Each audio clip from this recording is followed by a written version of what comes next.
On tonight's On Cue, it's all about togetherness and isolation, with the world premieres of Lidia Wos' Snapshots of a Distant Memory and the perils of months on end alone with Outside Looking In by Kelsey Rohr, Diana Amalfitano, and Abby Leithart. This suppression, this lack of breath, this lack of growth, this anxiety from being inside my home.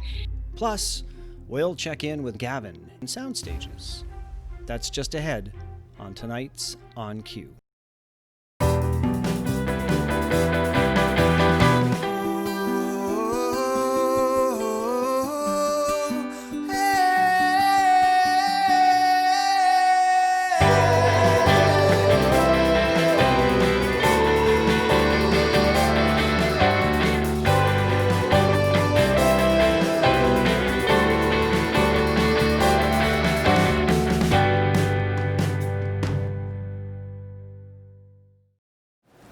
The creative journey is never the same for any two people, and tonight's episode is a tale of two films. The first had its beginning as a work for the stage, and we started working on this as a film all the way back in March, and it's taken us 4 months to get from that beginning to tonight's premiere. The second comes out of an exceptionally rich process by Lidia Wos and Robert Karlsson of Sweden. Their journey was a 2-week improvisational extravaganza called Snapshots. We premiered for you 4 of those films just a few weeks ago, and it turned out that Lidia and Robert weren't done yet. Tonight, we bring you a 5th film, a little bonus project that they worked on, from Ryan Carlo and Samantha Bibido. We like to call them hubby and wifey. You'll see why in just a moment.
We'll come back with our second world premiere in just a few minutes, but right now it's time to check in with Gavin Stewart and Soundstages.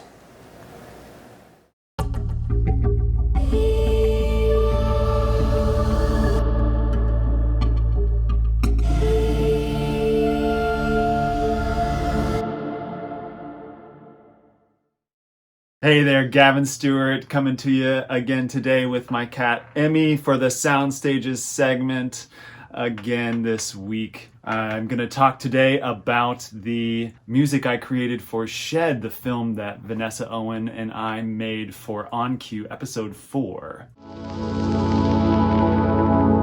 So the first thing that I do before I write any piece of music is I find the sound, I find the atmosphere that I'm trying to create, or I create my library, my music library. And so with this piece, I didn't use any recorded tracks, any audio recordings, I should say, just recorded tracks of software instruments. So the first instrument I'm going to talk about is the synth. The synth is the heart of the first section of music. And I was really playing to the concept of 3 layers, like of the 3 layers of shelter we created the film. So we have the outdoor layer, we have the first indoor layer, and then we have the smallest indoor layer. And so what I wanted to create was essentially that in sound form. So here's what that first synth layer sounds like.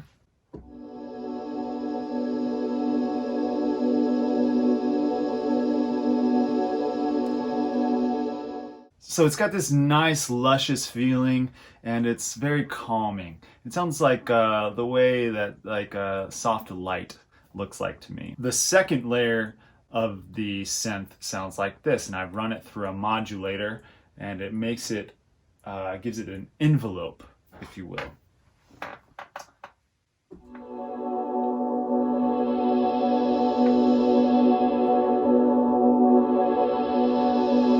So you're starting to get the idea. That's the first filter that I do. Now the third filter, this is the cool one.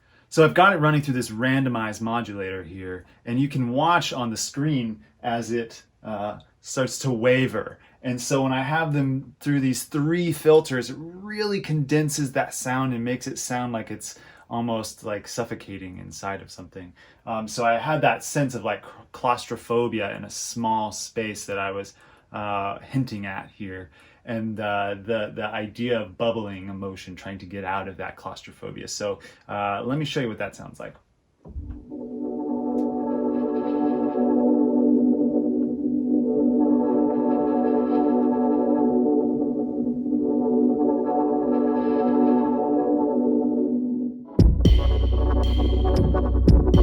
So the next thing I want to talk about is the kick and the bass, how they interact with one another.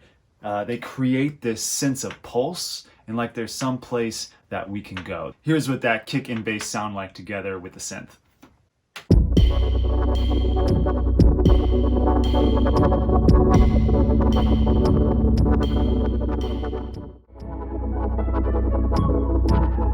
So the next thing I want to share with you is the piano sound that's over the top of that synth and bass track.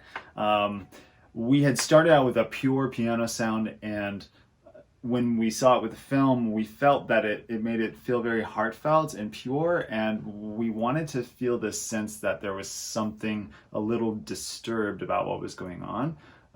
And so what's happening in the film here is where Vanessa disappears from the fabric and I'm searching for her. And so I felt like it was giving us that sense of being upset. Here's what that sounds like.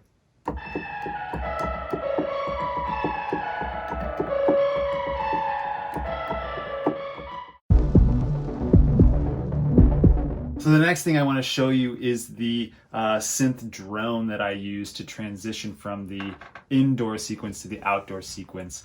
And the outdoor sequence we knew was going to be action-packed, and I love how in film that music can really drive that action forward, and this made me really feel that. And so we created the action sequence first without music on the editor, and then I put this track to it, and here's what it sounds like.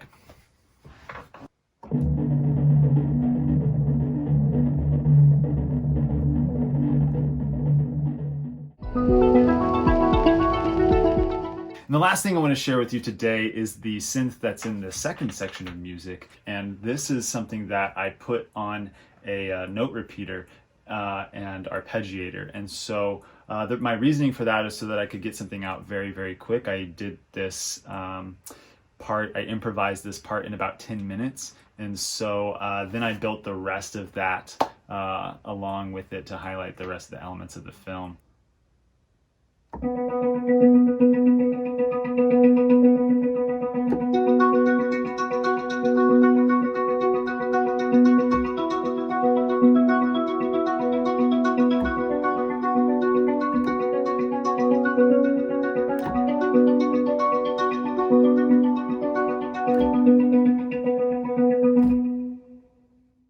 So that's all I have for you today. If you want to watch the whole Shed film, you can go over to Company E's Facebook page or YouTube channel and watch On Cue episode 4.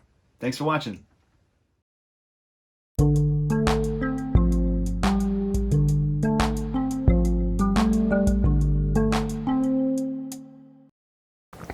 Let's turn our attention now to the other world premiere in tonight's program. And tonight, what we thought we would do is not only take you inside the choreographic process, but take you inside the collaborative process. A lot of the time we talk about music and its relationship to movement. But in this particular instance, we're talking about editing and its relationship to movement and to story and to the entire construct of this work, which had its beginnings for the stage, created by Abby Leithart and Diana Amalfitano for the artist you'll see and meet in just a moment, Kelsey Rohr. But we thought we would bring you into a conversation between Kelsey and editor Michelle Koppel as we look at how you make a work like this work for the camera, and in general, just the ideas that work behind editing and how everything goes in this sudden change and transformed environment. So here's a chat with Michelle Koppel, editor, and Kelsey Rohr, reimaginer, choreographer, performer, artist, and then we'll jump into the film. And my job as an editor, specifically in this setting, is to take usually dance material and make it into something that makes sense in this format. And that's different than creating something for the stage. It really has to fit the screen. There's decisions that have to be made about the way that you interact with it. Like, are there multiple screens? Is it one continuous shot that has to be pieced together as if there wasn't even an editor present? So it's sort of creating the entire visual experience that makes sense for this particular format. When you look at this film of Kelsey's that we've been working towards, you had to pick what was important. Mm-hmm. Yeah, that's especially true. The sort of joy of being an editor for Dance on Camera is that you can do things in the edit that you could never do on stage. I can direct the audience's attention anywhere within the footage. I can create illusions of, Kelsey being in multiple places at the same time. I can also sort of eliminate things that we might have seen on stage that we don't want in the edit. I can add things in. So really the joy of being an editor is that the dance is made in the edit. This was originally about breath and life and growth and what am I feeling right now? Like, what am I feeling during COVID? What am I feeling inside of my house? And then it was almost this idea that I was feeling the opposite of all of that, like this suppression, this lack of breath, this lack of growth, this anxiety from being inside my home. And so, we started kind of using the solo, which has a lot of breathing, as a way to show this anxiety and this like lack of breath. I think if anyone wants to take something that they did from the stage into their home, it's the first thing you have to ask is, okay, like what is it? What do these things have in common? What don't they have in common? How is it different and how is it the same? It did take us 3 months to get from the original idea to now. And a lot of that involved looking at the footage, seeing what we had and what we didn't have, and seeing the potential in what was there. And as we went, all of us realized that there were a lot of things that we could pull out that were there, but sort of hiding. And once we started pulling those things out, we realized that there was a lot more that we could shoot that would make a huge difference in the final outcome. And I think when we set out at the beginning, Kelsey did an amazing job with the cinematography and deciding how she was going to shoot this thing. And as we were looking at it in the edit, we were finding her looks at the camera and her the sort of paranoia and this feeling that she was watching herself. That was something that we could tease out of it a lot more. So it involved a couple of instances of shooting a little bit more, editing a little bit more, shooting a little bit more. And then I think we ended up with something that works, but is quite a ways away from what the original idea was. Here's the world premiere of Outside Looking In, originally created for the stage under another name with another idea by Diane Amalfitano and Abby Leithart, and reimagined here by Kelsey Rohr, with editing heavily involved, as you will see, by Michelle Koppel, and an original score by Gavin Stewart.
Chips?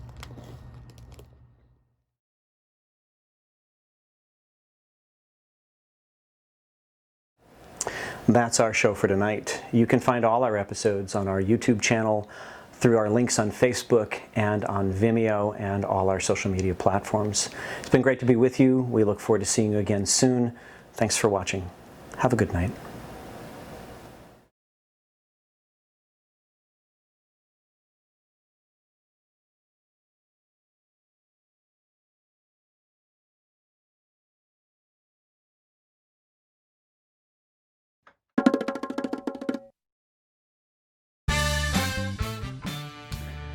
Hey there, Gavin Stewart. You're rolling. Good. Oh, and she's gone. Her hair is so sticky. I just thumbs up the camera like as if I was turning it off.